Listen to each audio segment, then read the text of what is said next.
Hey guys, Swift Rick here, and I'm excited to show you guys what Bungie has brought us in their second stream of the April update. They showed off a lot of their new armor that includes the new Dead Orbit armor, the new Monarchy armor,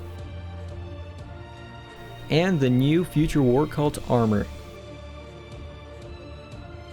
In my opinion, the new Monarchy armor was the coolest looking one out of the 3 faction armor sets for the update. You will be able to acquire these by opening faction packages accordance to the faction armor you want. So faction vendors won't be selling the armor specifically, but instead it is a random drop from the faction packages you purchase from them. They also showed the new freaking awesome Desolate armor. Now at first most people thought, including me, that they were going to give us a Taken shader, but we were wrong. This is actually the Desolate armor set, not a shader. They also showed off the Spectre armor, which I really like the Warlock Spectre robe because it reminds me of Kevin Flynn's robe, which looks badass. I guess the only thing that reminds me of it is the glow from the inside, basically it.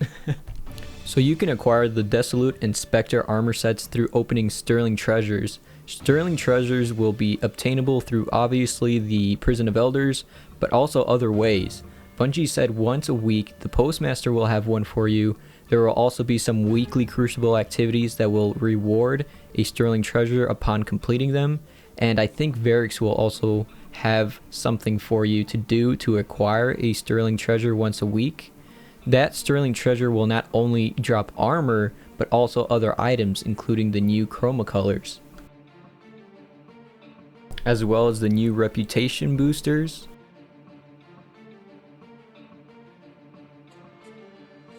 as well as this new ship, as they jokingly called the Tuken ship.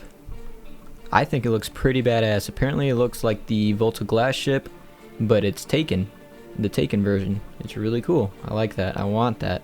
Another great thing they finally did is when you infuse a high armor piece with a low armor piece, and instead of going increments of leveling up, it will go completely to what you put into the armor piece. So if you put a 330 armor piece to a level 3 armor piece, that level 3 armor piece will go all the way to 330 instead of increments. So it'll be completely going to 330 if you put a 330 in it.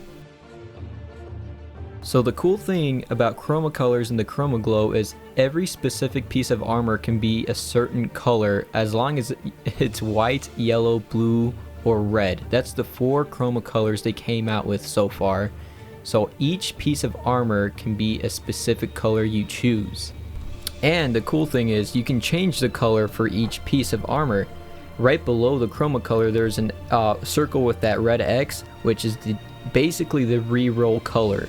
And you can keep clicking that until you see the color you want, and then you can activate it with the button that's right on top of it, and it'll turn into the color that you choose. The thing is, when you activate a color, it will use up your chroma color item that you have. You also don't have to worry about your stats or skills changing because the re-roll color will only re-roll the color and not the skills or stats. Thank you, Jesus. They are also increasing the vault space because I'm running out of space and I really need that extra space. And they're bringing back some year 1 weapons such as the Shadow Price, the LDR, and the Longbow sniper rifles, which I've heard were amazing back then, so I'm pretty excited for those. And some other year 1 weapons, as well as these new weapons that you get from the Challenge of Elders. By the way, the year 1 weapons they're bringing back can be obtained by legendary engram drops. I also forgot to mention that the Taken weapons can be acquired through playing the new Winter's Run Strike. They also showed off a lot of cool new emotes, including emotes that you can tell are inspired by Dark Souls, like the Praise the Gun, which is kind of like Praise the Sun, and there's also one that's Praise the Light, which is like Praise the Sun. And they have Shia LaBeouf's Just Do It. Do it! They also showed off the new Ghost that you can get from the Challenge of Elders, and the new Taken Sword, which is a Void Sword, as well as showing off the new Sparrows, which I really want that House of Wolves Sparrow because green is my favorite color and that thing is green and it's fucking badass. Thanks for watching, guys. Hit that like button if you enjoyed this video, and also if you missed my first recap of the first stream Bungie did, then make sure to watch that one, and follow me on my Twitch and Twitter, and I'll see you guys next time. See ya.